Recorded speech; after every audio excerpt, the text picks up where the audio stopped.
আজকে আমরা চিংড়ি পোলাওর রেসিপিটা জেনে নেব।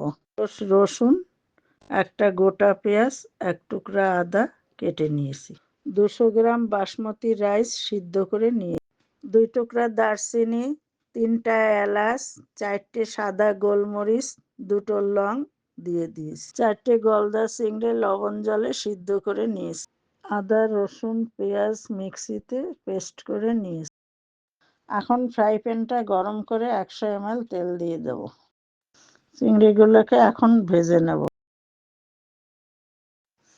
এর মধ্যে একটা গোটা পেঁয়াজ বড় বড় করে কেটে ভেজে নেব।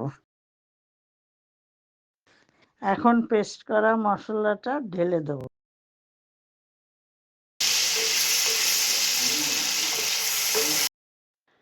মশলাটা কষানো হলে বয়েল করা রাইসটা ঢেলে দেব।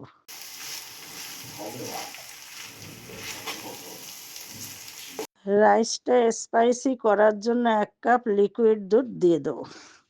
রাইসটা নামানোর আগে 2 চামচ ঘি দিয়ে দেব। এখন আমাদের চিংড়ি পোলাওটা রেডি হয়ে গিয়েছে।